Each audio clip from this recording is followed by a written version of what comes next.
চ্যানেলে গভীর রাতে এক ভয়ের গল্প শুনতে থাকুন আপনারই প্রিয় বন্ধুর কণ্ঠে। হাড় হিম করা শিহরণ জাগানো এক আসামের মায়ুংয়ের গ্রামে এক কালা জাদুর গ্রাম। সেই গ্রামের এক ভৌতিক ঘটনা। ত্রিশঙ্কর মহান্তির এক মেয়ে লিপিকা মহান্তি ফার্স্ট ইয়ারে পড়ছে ত্রিপুরা কলেজে। তার ওয়াইফ সবিতা মহান্তি। খুব হেসে খুলেই তাদের সংসার চলছিল। সেইখানে লিপিকা মহান্তিকে এত সুন্দর দেখতে ছিল অনেকের চোখ ত্রিশঙ্কর মহান্তির মেয়ে লিপিকার উপরে গিয়ে পড়ল। তার মধ্যে একজন প্রভাবশালী এক ব্যবসাদারের চোখ পড়ল লিপিকার ওপরে। যেমন মানে তার উদ্দেশ্য, সেই প্রভাবশালী ব্যক্তির উদ্দেশ্য লিপিকাকে ওইখান থেকে কিডন্যাপ করে দিয়ে গিয়ে তার বাড়িতে তাকে ভোগ করবে বলে। কিন্তু আশেপাশের লোকেরা বুঝতে পারার পর ত্রিশঙ্কর মহান্তিকে জানিয়ে দেয় ঘটনাটা, যে এই ব্যক্তি আপনার বাড়ির একটা মারাত্মক ক্ষতি করতে চাইছে। কিন্তু ত্রিশঙ্কর মহান্তি খুব সাদামাটা লোক, এক ব্যবসাদার। সে ব্যবসা থেকেই যা কিছু করার করেছে। কাঠের এক চেরাইয়ের কারখানা, তারপর একটা ফার্নিচারের শোরুম। আজকে হয়তো লক্ষ লক্ষ কোটি টাকার মালিক হয়েছে, কিন্তু সবই কষ্ট করে সে নিজেকে দাঁড় করিয়েছে। ত্রিশঙ্কর বাবু মেয়ে বলতে প্রাণ, একটিমাত্র মেয়ে সবিতাও মানে মেয়েকে এতটাই আগলে রাখে, চোখের আড়াল হতে দেয় না। কারণ দিনকাল এত খারাপ, তা মেয়েকেও দেখতে শুনতে খুব ভালো দেখতে হয়েছে। সবার চোখ পেটির ওপর। মাও বুঝতে পারছে, বাবাও বুঝতে পারছে। তাই মেয়েকে বলল, লিপিকাকে বলল, এই বছরটা কলেজটা করে নে, আমি তোর বিয়ে দেবার ব্যবস্থা করে দিচ্ছি। এই কথাটা কানা ঘুষেও কখন কলেজে কোনো বান্ধবীকে জানিয়ে দিল আমার বাড়ি থেকে আমার বিয়ের ব্যবস্থা করছে। সেই কথা ঘুরতে ঘুরতে চলে গেল ওই প্রভাবশালী ব্যবসাদারের কানে। প্রভাবশালী ব্যবসাদার যিনি ছিলেন শশাঙ্ক মহান্তি, উনি লোক খুব বাজে লোক ছিল, এবং ওনারও খুব পয়সা ছিল, এবং মানে নেতা ঠেতা কাউন্সিলর, ওইখানে প্রধান ঠোধান সব উনি টাকার জোরে ধরে রেখেছিলেন। আমি নামটা কিন্তু ঘুরিয়ে দিলাম শশাঙ্ক মহান্তির, আসল নামটা আপনাদের বললাম না এই ঘটনার পরিপ্রেক্ষিতে। এবার একদিন আস্তে আস্তে যখন জানতে পারলো বাড়ি থেকে লিপিকাকে বের হতে দিচ্ছে না, তখন তার সম্পত্তি নিয়ে নেবার চেষ্টা করলো। তার 2 বিঘে জমির ওপর একটি কাঠের চেরাই কারখানা, প্রথম কাঠের চেরাই কারখানা ত্রিশঙ্কর মহান্তিকে রাস্তায় মারধর করে, এবং মানে প্রশাসনকেও হাতে করে সে জমির দলিল লিখিয়ে দেয়। কারখানাটি কোনো এক কারণে সেই কারখানাটি তাকে দেখিয়ে দেয়। সে ত্রিশঙ্কর মহান্তিকে 1,05,000 টাকা ধার দিয়েছিল, কিন্তু ত্রিশঙ্কর মহান্তি আজ পর্যন্ত কোনোদিন শশাঙ্ক মহান্তির কাছ থেকে টাকা ধার নেয়নি। কিন্তু 10 জন লোককে সাক্ষী করে তার কারখানাটা হাতছাড়া হয়ে যায়। সে কিন্তু 1 পয়সাও তার হাত থেকে নেয়নি। আশেপাশের লোকেরা সবাই জানতো সে এত জাদ্রেল এবং মস্তান টাইপের লোক ছিল, প্রভাবশালী লোক ছিল। সবাই তাকে, শশাঙ্ককে ভয় খেত। শশাঙ্কর বয়স 55-56 বছর বয়স, ত্রিশঙ্কর মহান্তির বয়স 45 থেকে 48 বছর বয়স হবে। তার একটি মাত্র মেয়ে 21 বছরে। এবার সবিতা মেয়ে লিপিকা যেদিন তার বাবার কারখানাটা ওইভাবে মারধর করে নিয়ে নিল, বাড়ি শুদ্ধ কান্নাকাটি, আশেপাশের লোকেরাও খুব অবজেকশন করলো, থানায় জানালো, থানাও কিচ্ছু করলো না। এরপর দিয়ে নিল বাড়িটা, মারধর করে লিখিয়ে তাকে সেই ত্রিপুরার গ্রাম থেকে ছাড়া করলো ত্রিশঙ্করকে। এবার ত্রিশঙ্কর মুরারি বাড়ি ছেড়ে কোথায় চলে যাবে সেই চিন্তা করতে করতে একদিন রাত্রিবেলায় রাস্তা দিয়ে হেঁটে আসছে, তাকে বুকের মধ্যে বন্দুক ঠেকিয়ে তার সম্পত্তিটা লিখিয়ে নিল। 2 লক্ষ টাকা হাতে দিয়ে তার সম্পত্তিটা লিখিয়ে নিল। কাঠের দোকান, ফার্নিচারের দোকান, সমস্ত কিছু লিখিয়ে নিল সেই প্রভাবশালী ব্যক্তি। 2 লক্ষ টাকা দিয়ে শ্রীশঙ্কর বাবু লিপিকাকে নিয়ে, তার স্ত্রীকে নিয়ে ওই গ্রাম থেকে কিছুটা দূরে গ্রামে গিয়ে উঠল। কিন্তু ওই প্রভাবশালী শশাঙ্ক বাবু, সে তো মাথায় ঘুরছে লিপিকার কথা। লিপিকাকে খুঁজে বার করো, কোথায় গেছে ওদের ফ্যামিলি। একদিন ওই শ্রীশঙ্কর বাবুকে ওনার এক বিশেষ আত্মীয় ওকে জানায় যে তো আমার বাড়িতে আয়, তোর আমি যা সম্পত্তি গেছে সেই সম্পত্তি আমি ফেরত দিয়ে দেওয়ার ব্যবস্থা করব। বললে সে কি করে তুই করবি? মারধর আমি কোথাও, আমি মার দাদা, আমার একটা মাত্র মেয়েটাকে যদি নিয়ে প্রাণ নিয়ে নেয়, আমরা কোথায় পথে চলে যাব? আমার টাকা পয়সা কিচ্ছু চাই না। ও যে কিচ্ছু হবে না, তুই আয়, ও তোর পায়ে পড়বে। এসে যথারীতি সে আসামে দেখা করল। তার এক মাসির ছেলে, ত্রিশঙ্করবাবুর মাসির ছেলে, তারও ভাই, মাস্তুতো ভাই, তার সঙ্গে বললো চল তোকে আমি নিয়ে যাব। কোথায়?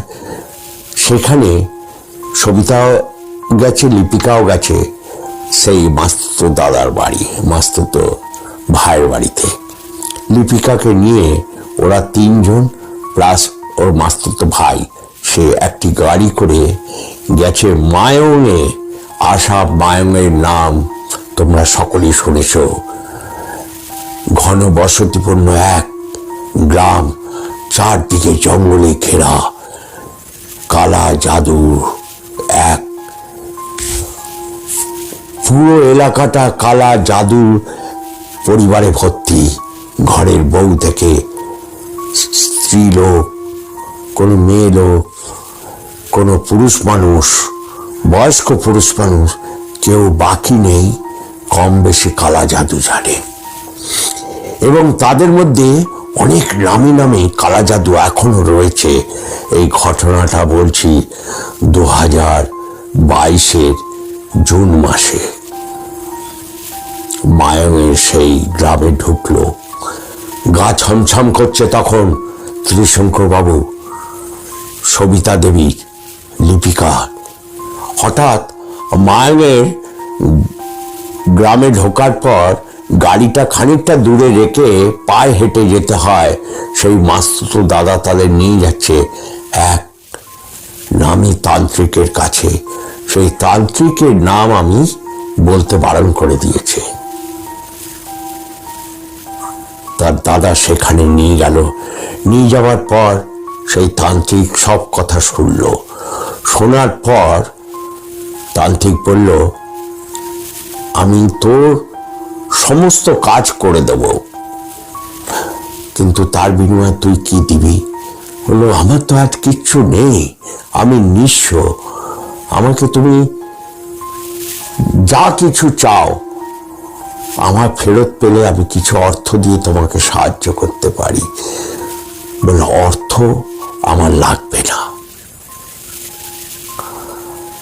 তুই এইখানে আমার বাড়ির সাথে একটা মন্দির করে দিবি। বললো, বেশ, তাই করে দেব। এবার ওই যে তান্ত্রিকের কাছে গেছিল, তান্ত্রিকের ঠিক পাশেই 5-6 হাত দূরে আরেকটি দুষ্ট তান্ত্রিক ছিল। সেই লিপিকাকে দেখেই এক পলকে লিপিকাকে কালা জাদুর মারফতে সে হিপনোটাইজ করে ফেলল। লিপিকা ওদের ঘরে যখন বসে আলোচনা করছে, জানলা দিয়ে ওই বাড়ির পাশের 2-3টে বাড়ির পরে যে ভদ্রলোক আরেক তান্ত্রিক লিপিকাকে দেখে তার কবজায় নিতে চাইছে, তাকে একদম হিপনোটাইজ করে ফেলেছে। ওয়ান টাইপ অফ বশীকরণ। হট করে লিপিকাকে আর ওই ঘনবসতি জঙ্গল থেকে লিপিকাকে আর খুঁজে পাওয়া যাচ্ছে না। ওর বাবা, শ্রীশঙ্করবাবু, সবিতা দেবী, মাস্টার দাদা সবাই খুঁজলো। তারপর গাড়িটা যেখানে রেখে এসেছিল ড্রাইভারকে জিজ্ঞেস করলো, ড্রাইভারে বললো এদিকে আসেনি কেউ। এবার সেই পাশের 2-3টে পরে যে তান্ত্রিকের কাছে গেছিল, সেই তান্ত্রিক কিন্তু খুব ভালো তান্ত্রিক ছিল। বললো, তোর মেয়েকে আমি ঠিক ফেরত দিয়ে দেবো, তোর বাড়িতে পৌঁছে যাবে।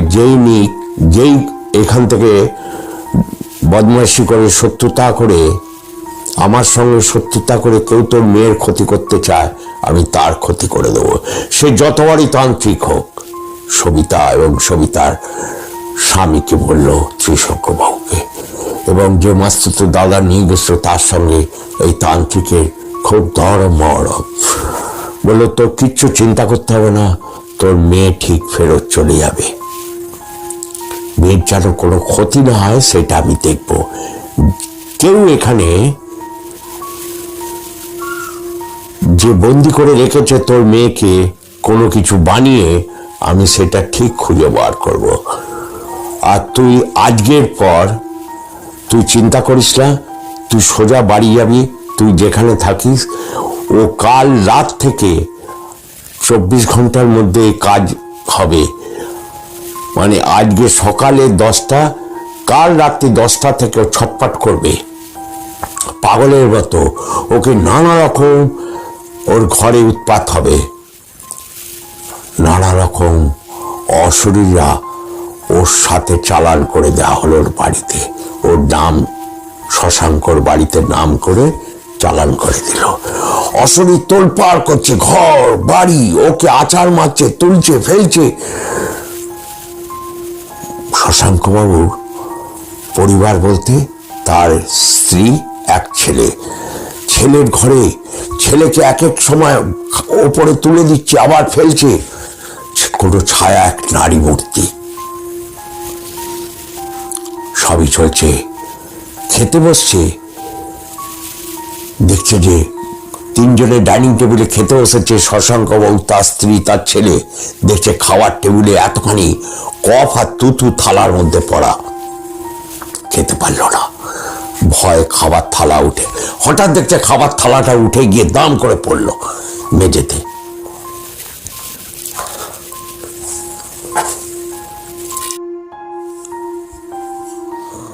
এবার রাত্রিবেলায়, রাত্রি 1টা-2টা বাজে, সেই ছায়ামূর্তিটি শশাঙ্কবাবুকে বলছে, তুই যার যার সম্পত্তি নিয়েছি, ইমিডিয়েট কাল সকালের মধ্যে তার সম্পত্তি লিখিত করে ফেরত দিয়ে আয়। তোর ছেলেকে নইলে এই ভোরবেলায় উঠে দেখবি তার মৃত অবস্থা, তোর স্ত্রীকে দেখবি মৃত অবস্থায়, নইলে ল্যাড়া লুড়া হয়ে যাবি তুই, এরকম করে রাস্তায় ঘুরে বেড়াবি পাগলের মতো। সকালবেলায় উঠে দেখছে তার ছেলেটি কোনো কথা বলছে না, চোখ দুটো ওপর দিকে তাকিয়ে শুয়ে আছে, হাত পা ঠান্ডা হয়ে গেছে। শশাঙ্কবাবু যখন খুব ধাক্কাচ্ছে দেখছে ছেলের প্রাণ নেই, সে ছুটতে ছুটতে ত্রিশঙ্কুবাবুর বাড়ি গেছে। প্রথমে তার কারখানা হাতে তুলে দিয়েছে, কাঠের ফার্নিচারের দোকান সেইটা দেয়নি। কারখানাটা দিয়ে লেখালেখি করে আমি ভুল করেছি, আমি তোমার জিনিস ফেরত দিয়ে গেলাম। এবার দেয়নি ফার্নিচারের দোকানটা, কাঠের ফার্নিচার, বাড়িটা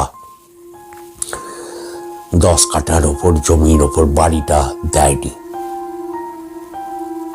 এবার বলছে যে ত্রিশঙ্কুবাবু বলছে যে আমার জমি, আমার বাড়ি, আমার এইগুলো ফেরত দাও। ত্রিশঙ্কুবাবু তো বুঝতে পারছে এটা সেই তান্ত্রিকই করাচ্ছে। বলছে না, এটা আমি ফেরত দিতে পারবো না, আমার 5 লাখ টাকা ফেরত দিতে হবে। বলছে তুমি দেবে না তো? না দিলে আমার আর কি করার আছে, আমার তো কোনো টাকা পয়সা নেই, আর আমার তোমার কাছে 1 পয়সাও তোমার কাছ থেকে কোনোদিন আমি ধার নিইনি। তুমি 5 লাখ টাকা বলে মিথ্যা মিথ্যা আমার কাছ থেকে, আমি আর ভয় দেখিয়ে, আমাকে বন্দুক দেখিয়ে আমার কাছ থেকে জিনিস কেড়ে নিয়েছো, এটা ঠিক হবে না, ঈশ্বর তোমাকে ক্ষমা করবে না। তখন শশাঙ্ক বলল ঠিক আছে ঠিক আছে, দেখা যাবে, আমার ছেলের আজকে প্রাণ চলে গেছে, ছেলে মারা গেছে।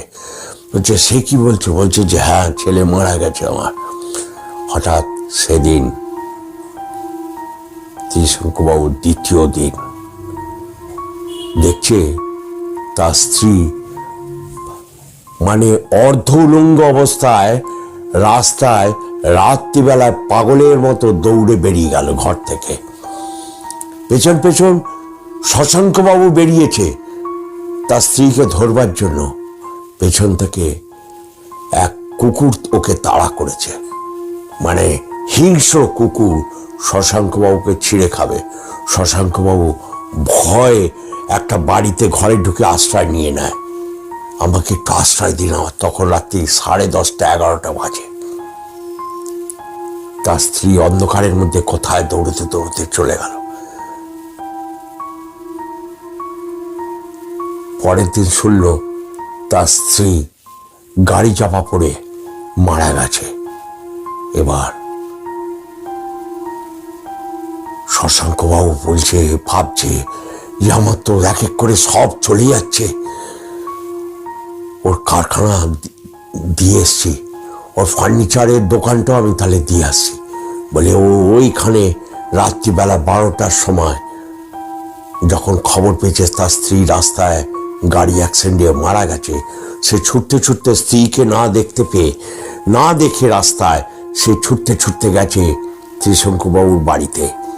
গিয়ে বলছে আপনার ফার্নিচারের দোকানে কাগজপত্র আপনি নিন, আমার শুনছি আমার স্ত্রীও মারা গেছে, আমাকে আপনি বাঁচান, আপনার সম্পত্তি যা যা নিয়েছে আপনাকে আমি দিয়ে দিচ্ছি। তখন বলছে আমার মেয়ে কোথায়?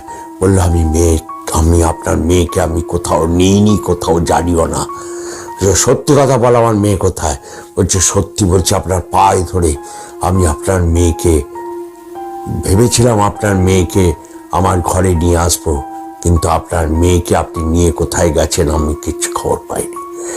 এবার সেদিন তৃতীয় দিন হঠাৎ দেখছে সবিতা দেবী, দেখছে তার ঘরের দরজার কাছে একটা আবঝা আবঝা অন্ধকারে, সন্ধেবেলায় তখন 8টা 8:30 বাজে, আধো অন্ধকার, আর সন্ধ্যেটা শেষ হয়েছে, দেখছে যে সবিতা লিপিকা এসে দাঁড়িয়ে আছে, চোখগুলো কেমন ভাষা ভাষা কিরকম। লিপিকা ফেরত এসছে। লিপিকাকে ওই অবস্থায় ওইখান থেকে দেখে ওর বাবা মানে ত্রিশঙ্কুবাবু ফোন করেছে তার মাস্টার দাদাকে, বলছে এরকম মেয়ে তো ফিরে এসছে, মেয়ে চোখ মুখ কিরকম ভাষা ভাষা, মেয়ে কেমন কথাবার্তা কিচ্ছু বলছে না। বলছে তোমাকে আমি 10 মিনিট পর ফোন করছি। সেইবারও ওনাকে ফোন করেছে ওই তান্ত্রিককে, বলছে যে ওনার তো মেয়ে ফিরে গেছে, চোখ মুখ ভাষা ভাষা। বলছে এইখানে কেউ ওকে বেঁধে বন্দি করে রেখেছিল কোনো তান্ত্রিক, আমার বাড়ি থেকে 3 পা দূরে তার বাড়ি, তাকে একটা ছাগল বানিয়ে রেখে দিয়েছিল ত্রিশঙ্কুবাবুর মেয়েকে লিপিকাকে। আস্তে আস্তে আমি ওকে ঠিক সজ্ঞানে নিয়ে এসেও ফিরিয়ে আনবো তার আগের চেতনা। তখন বলছে যে ওকে পারলে একবার কালকে নিয়ে আসো আমার কাছে। লিপিকাকে একদম গার্ড দিয়ে সেই ত্রিশঙ্কুবাবু, সবিতা দেবী তার মেয়েকে গার্ড দিয়ে সেই ওনার কাছে নিয়ে যায়, সেই তান্ত্রিকের কাছে। তান্ত্রিক একটা গাছের তলায় বসে পুজো করত। বললো এইখানে তুই আমার মন্দিরটা করে দিস, এখানে যে ওকে এরকম করেছিল তার শাস্তি হয়ে গেছে। সে দেখবি রাস্তার মাঝখানে এরকম ঘুরে খুঁড়ে খুঁড়ে হাঁটছে। মানে যার কাছে গেছিল ত্রিশঙ্কুবাবু হচ্ছে এক বড় তান্ত্রিক মায়ের। সে এক তান্ত্রিককে ওই রকম ল্যাড়া লুড়া করে দিয়েছে, মানে হাঁটতে পারছে না, অথর্ব হয়ে করে। এবার ত্রিশঙ্কুবাবু তো সব পেল। ওই মন্দিরে ওইখানে যেখানে বসে উনি তন্ত্র সাধনা করেন সেইখানেই ওনার একটা মন্দির করে দিল। বললো আমি দুটো ডাল ভেঙেছি, দুটো ডালে দুটো প্রাণ চলে গেছে, আর শশাঙ্ক বাবুকে আমি একটা শাস্তি দিয়েছি, সে আর কোনোদিন মস্তানি আর করতে পারবে না। সে হাত দুটো একদম পুরো ঝুলে গেছে, পা দুটো সঠিকভাবে হাঁটতে পারে না, অর্ধ প্যারালাইসিস টাইপের হয়ে গেছে এইভাবে। তখন উনি বললেন ত্রিশঙ্কুবাবু যদি পারেন শশাঙ্কবাবুকে আগের চেহারায় ফিরিয়ে দিন।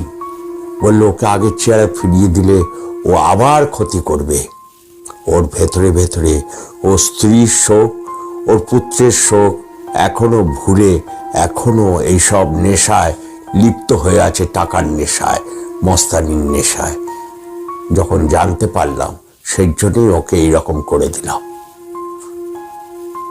ত্রিশঙ্কুবাবু ত্রিপুরা থেকে তার জীবনে সবকিছু ফিরে পাওয়ার পর মায়ের এই ভয়াবহ এই ঘটনা, এক রাতের ঘটনা, পরস্পর 3-4 রাত যা গেছে সেই ঘটনাগুলো লিখে পাঠিয়েছে আমাকে। আমি সেইভাবে আপনাদের আমি উপস্থাপনা করলাম। সবাই ভালো থাকবেন, সুস্থ থাকবেন। নতুন বছরে আসাম মায়ের এই ঘনবসতি জঙ্গলে পুরো কালা জাদুতে ঘেরা এই গ্রামটি, প্রত্যেকটি ঘরে কেউ বাকি নেই কম বেশি কালা জাদু জানে। যদি ঘটনাটা ভালো লাগে একটি লাইক দেবেন। যারা সাবস্ক্রাইব করেননি অতি অবশ্যই সাবস্ক্রাইব করবেন এবং কমেন্টস করতে ভুলবেন না, ভালোই হোক খারাপই হোক। সবাই সুস্থ থাকবেন। নতুন